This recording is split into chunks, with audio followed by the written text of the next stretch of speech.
Successful people are not people without problems. They have, as a rule, just as many problems and largely the same kind as everyone else. The difference is that they learn to solve their problems. Successful living is nothing more than the ability to solve successfully the problems which are as much a part of living as breathing. The degree of our success will be determined by the extent to which we can solve our problems. If you can tell me what you want, I can tell you how to get it.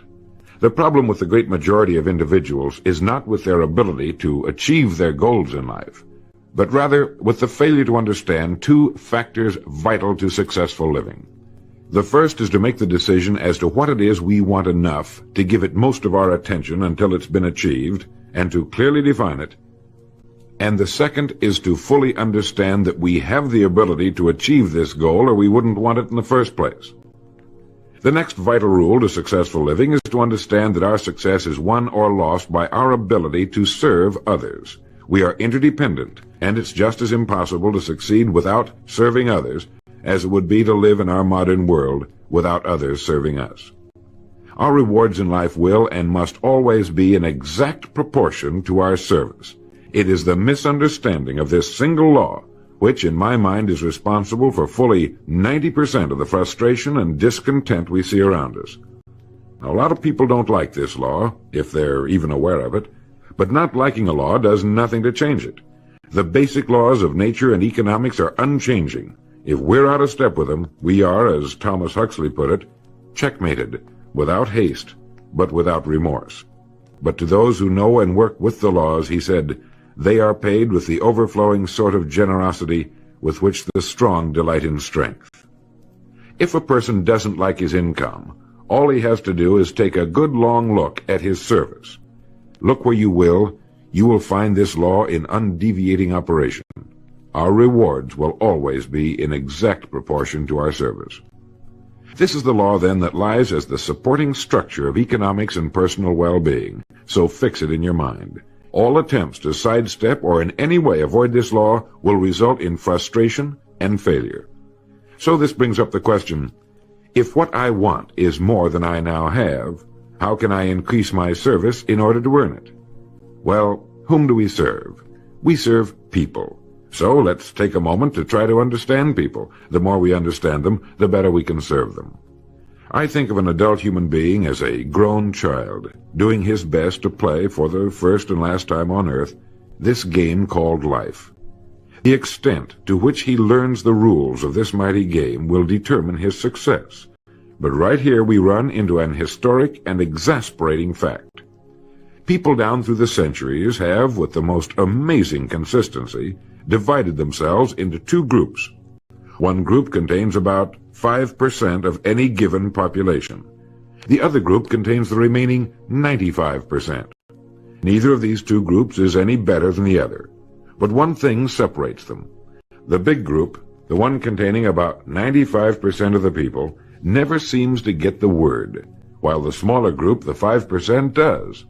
Now, what do I mean by getting the word? I mean about 95% of the people never quite understand, emotionally or intellectually, that we as individuals control, to an altogether unsuspected extent, our lives here on earth. That each one of us is the architect of the structure fashioned by our years. You see, all of us want the same things, but only about 5% figures out how to get them. Within each of us burn two unquenchable ambitions: to serve importantly and to gain financial independence. Both of these worthwhile goals are within the reach of all of us, man or woman, but according to statistics, only about 5% achieve both of them. Why? Let's look at it logically. Every human being has a tendency to think, act, and talk like those by whom he is surrounded. This is environment, and it exercises an enormous influence on our lives. We've already pointed out that 95% don't seem to get the word in life. Then it follows that in the case of any given individual, the odds are 95 to 5 that he is surrounded by the larger group. And since a body in motion tends to remain in motion until acted upon by an outside force, that he will continue to conform to his group unless we can do a better job of serving him through knowledge. The failure of most people to live successfully is not caused by their lack of abilities, far from it, but rather in their failure to decide what it is they want, and understanding that our wants are governed by our talents and abilities, and that we are divided into two groups of roughly 5% and 95%, and that it's the 5% group which is successful. So here, let me give you a definition of success which, to my mind, covers the subject completely. Success is the progressive realization of a worthy ideal. That is, anyone who knows where he is going in life is a success. At the moment he makes the decision of what it is he intends to accomplish, of what it is he considers a worthy ideal, he is successful. Once this goal has been accomplished, he is again, by our definition, a failure, until he establishes a new goal toward which to work. To my mind, this is what we as human beings were intended to do, to go through life from one achievement to another, and to finally come to the end of our road here on earth, still reaching, still working toward a new and better plateau on which to stand. For this is to live and live completely, to know as much as we can know, to serve as much as we can serve, to accomplish as much as we can accomplish. Well, since success is the progressive realization of a worthy ideal, why are we faced with only 5% who can be called really successful? Because the best estimates available tell us that only about 5% will ever decide upon and define the one thing they want. One thing, because we can only do one thing at a time. To my mind, the story of a person's life is the story of a quest, a search to which he devotes his life. We know that the happiest people on earth are those who know exactly what it is they seek and set boldly out to find it. And while we're all dreamers, the fortunate ones are those who have found a dream so exciting and worthwhile that they'll devote a part or all of their lives to making that dream come true. But while all dream, by far the great majority, that 95%, never realizes that a persistent daydream is often the point on which we should set our compass, the place toward which it is meant for us to journey. The tragedy is that the great majority shrugs off this built-in direction finder and returns to the wide, visible, well-marked road in life which they feel must be the best road because it carries the heaviest traffic. Well, let's make this point clear. The road in life with the heaviest traffic is not the best road to follow, for it is the road of the 95%. It is the road with no more opportunity and with 19 times as much competition.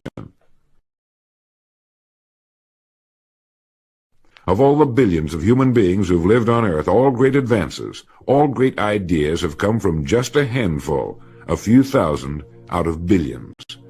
Now, how have the people as a group reacted to the great ideas? Every great leader and thinker, from Socrates to the Wright brothers, has been scorned, ridiculed, poisoned, imprisoned, stoned, pilloried, burned at the stake, or crucified. Mankind as a group has made a consistently grisly game of tormenting his saviors. Why? Lack of information, lack of knowledge. It comes from following the wrong crowd. What can we learn from all this as individuals? Two things. One, to amount to anything as individuals, we've got to be individuals. We've got to have individual goals, individual thinking, individual action. And two, we must never conform to the great mass of people. We must love them, help them, for our joy and success will be determined by the extent to which we serve them. But we must never lose our individuality and identity by permitting ourselves to be submerged in this suffocating sea of indirection and purposelessness. There's nothing wrong with emulation. In fact, it's a good idea. So long as we emulate a person who represents that which we wish to become, but never the crowd, never the 95%. We are what we think about. Our minds, our thinking, controls our destinies here on earth to a degree totally unsuspected by the great majority of people. When you think about it a moment, it becomes so obvious, so clear and simple. Well then, if we become what we think about, and if we can control our minds, we can pretty well tell our own future. And that's the point I want to make. That's what I meant when I said earlier that each one of us is the architect of the structure fashioned by our years. This means that if we're confused about what we wish to become or accomplish, our lives, our environment will mirror that confusion. It also means that if we know what it is we seek, that it must be accomplished. Barring an act of God or a catastrophe over which we have no control, we as individuals can call our own shots for the rest of our lives. We can know what it means to go through life from one success to another, to play life according to the rules and reap the rewards. We can know what it means to have peace of mind and live calm, cheerful, successful lives. You are at this moment the sum total of your thoughts to this point, for there is nothing else you can be. And 5 years from now, you can be and have anything you set your entire mind and heart upon. Succeeding in life has always been a matter of doing that which the great majority does not do. Now let's keep this in mind as we get into this business of goals. It isn't that I want to make an invidious comparison between the 5% and the 95%, not at all. That's just the way it is. And if we don't recognize it, it will be to our cost. At the beginning of this record, I made the statement, if you can tell me what you want, I can tell you how to get it. You see, the trick is not in achieving our goals, it is in establishing them. A ship would never leave a harbor if it did not have a destination. An industrial plant would never open its gates if it did not have a product or a purpose. Football would not be played without goalposts, nor would baseball without a home plate. Every business operates for a purpose. Every game has a reason. Getting back to the analogy of our ship, if you were to climb to the navigation bridge and ask the captain the name and location of his next port of call, he would tell you immediately. There's not the slightest doubt in his mind. Can you tell anyone your destination just as quickly and in one sentence? The captain of the ship knows that he can arrive at only one port at a time. He knows that it's impossible to arrive at two. Do you know that? He also knows that his destination will be invisible for fully 99% of his voyage, but he knows it's there, and that he'll reach it, barring an unforeseen catastrophe, if he will just keep doing certain things a certain way every day. One fine morning his destination will appear on the horizon. He'll sail into port, his voyage successfully completed. When his business has been accomplished, he'll then sail to another predetermined port of call, and this will take him and his ship from one success to another for the rest of both of their lives. By understanding that he can reach only one port at a time, the owner of a ship can, in the short space of a very few years, reach hundreds of ports successfully. There'll be problems, lots of them, but they'll be solved, and the ship will steam its solitary course over the deep oceans of the world, devoting its life to accomplishing its mission and contributing its share to the welfare and economy of the world. Men and women who follow this sensible, obvious, and meaningful way of life will do the same. But the paradox is that most are like ships without rudders. They're subject to the whims of wind and tide. And while they hope they'll one day arrive in a rich and bustling port, you and I know that for every narrow harbor entrance, there's 1,000 miles of treacherous and rocky coastline. The chances of their just drifting into port are 1,000 to 1 against them. These are the unfortunate people who, not knowing the rules, believe that circumstance controls our lives. They believe in luck and superstitions, fate, the breaks. They believe that success comes as the result of who you know, not what you know. And while they cling to their false alibis, life passes them by. For the rules of life are just, and they are checkmated, without haste, but without remorse. Now what about you? Remembering that the definition of success is the progressive realization of a worthy ideal, what's the ideal toward which you are working, now, today, yesterday, and tomorrow? Can you write it in one sentence? Is your goal sharply and clearly defined? I mentioned on the first side of this record that I could tell you how you could be and have anything you set your mind on in 5 years. To better understand this, you must examine one of the most overlooked facts in the world. It is that every job, no matter what it may be, holds somewhere within itself the key to everything we want in life, the key to greatness. But we must look for it, and we must think. Decide to become a professional at your business. You see, we can either compete or create. If we compete with all the other people in our line of work, we must be willing to accept the same rewards. If that's what we want, fine. But if we want to become professionals at what we do, then we must create. And when we begin to do this, there's no limit to that which we can achieve. We hear a lot these days about a word called security. Everyone wants security, but not 1 in 10 can tell you what it is. Most people will tell you that security rests with a job. This is impossible. There is no such thing as a job that represents security. Anyone with a job can lose it for any one of 1,000 reasons at any time. There is only one place on earth you can find security, and if it isn't there, it isn't anywhere. It's inside of a person, never outside. If a man has security inside, where it belongs, his wife and children can feel it when he sits down to eat with them, and they're warmed by it.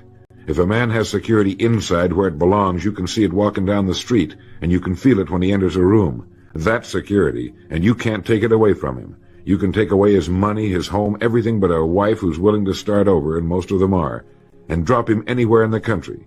Go back in a year, and he'll be doing just as well as when you found him the first time. You can't keep a good man down, no matter what you do to him.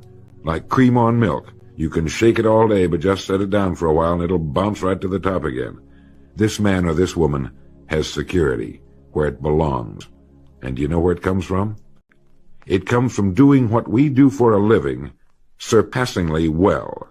It comes from being a pro in a world of amateurs.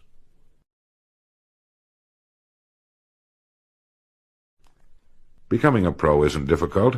It comes from knowing what to do with time. It comes from knowledge, planning, and working. First, knowledge. This means learning everything we can about what we sell, learning everything we can about people, since that's who we sell, and learning everything we can about selling, since that's our profession.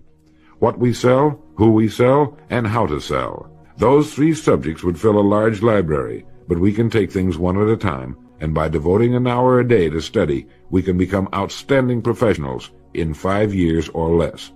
And it's the professionals in this business who can write their own tickets, good times or bad. They can live where they choose, and being professionals, work when they choose. Second, planning. This means writing down the specific goal we're now working toward. It means writing in detail about the first port of call we want to reach, realizing that we can only reach one at a time. It means selecting the income we feel will represent financial independence to us. Once this has been selected, we know exactly what we must do in order to reach it. As soon as our first goal has been reached, we can set a new one. The person who does this is the person people call lucky. Good things just seem to happen to him. The so-called breaks start coming his way. But it's a result of planning and working positively that attracts the good things to us. I can't emphasize too much the importance of describing your goal in detail.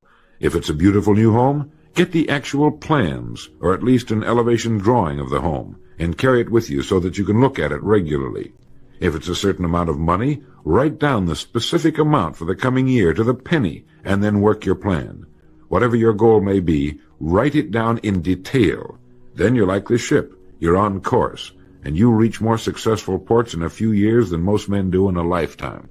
And third, working. Working more than the average, if we're going to achieve more than average results, is necessary, of course. But with proper planning and with knowledge, it seems easy. Moreover, to work, we need energy, and energy is inextricably linked to desire. Unless we have a desire to do a certain thing, we find ourselves without the energy. But you will never find desire without energy. Once our goal has been crystallized in our minds and we realize that we become what we think about, our doubts vanish as to whether or not we can achieve our desired ends, and with the picture of our dream in our mind, we have abundant energy. Compared with what we ought to be, we're only half awake. Our fires are damped, our drafts are checked. We're making use of only a small part of our possible mental and physical resources. Stating the thing broadly, the human individual thus lives usually far within his limits. He possesses powers of various sorts which he habitually fails to use. He energizes below his maximum, and he behaves below his optimum. And then he wrote, "Excitements, ideas, and efforts, in a word, are what carry us over the dam." He goes on in this excellent essay to point out that we have deep reservoirs of abundant energy that we habitually fail to use, and that by pushing past the first false feeling of fatigue, we will find an exhilarating second wind that will take us to our goals. This is why in studying the lives of the world's great men and women, we find they seem to be indefatigable. Work meant nothing to them, because what they were doing, where they were going, filled their entire worlds. Frequently, people find it difficult to establish a goal toward which to work. Realizing that we cannot be successful without a goal, here's a good way to solve the problem. Get off by yourself and where you can think without being disturbed. Then write on a sheet of paper a complete description of the person you would like to be and the things, in being this person, you would have. Once this has been done, start acting the part of the person you wish to become. Carry as often as you can a clear mental image of the person you want to be and begin to be that person. Soon this will become so knit with habit it will lead you without fail to the goal you seek. You see, when you begin to do this, you're using your greatest power, your mind, and you will become what you think about. The only thing about a man that is a man is his mind. Everything else you can find in a pig or a horse. Think about that line until you know what it means. The only thing that sets us apart as human beings is our divine minds. Everything that means anything to us, our love of our families, our faith, our dreams, our talents and abilities, our religion, everything we know, is connected to us solely through our minds. Our minds represent our hope and our future. Yet, as a rule, it is the last place the average person will turn to for help. Your mind contains riches beyond belief, but you must prospect this rich and largely unexplored continent. And the only way it can be prospected is by systematic study and systematic thinking. Your mind is like a muscle. It will develop only to the extent that you use it, no more. By devoting an hour a day to study, you're building your mind into a powerful and creative servant.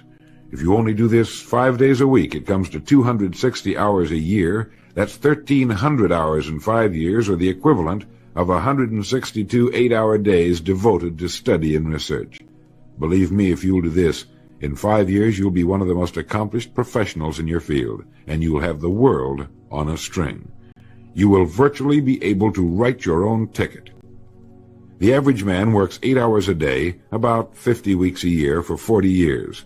That's time enough to become great at anything. The time will pass anyway. We might as well reap the rewards. So now, let's sum up and reduce the whole thing to a workable formula, a set of rules for this game of life that cannot fail to take us to where we wish to go. The first and most important thing to remember is the rule that controls our life. We become literally what we think about. This means that we must establish a worthwhile goal toward which to work, a goal that will occupy our minds most of the time. This goal should be written out or illustrated. We should look at it and restate our purpose every morning, every night, and as many times during the day as we can. We must fully understand, emotionally as well as intellectually, that whatever it is we set our heart upon will become real in our lives. We must also remember the law that lies as the basic foundation for all economics and personal well-being as well.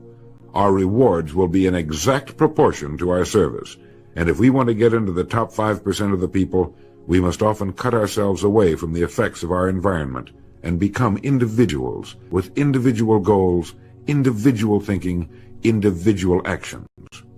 We must realize that our daily work contains more opportunities than we could develop in a lifetime, and that our job contains within itself the key to greatness, the road to everything we could possibly want in life for ourselves and our families.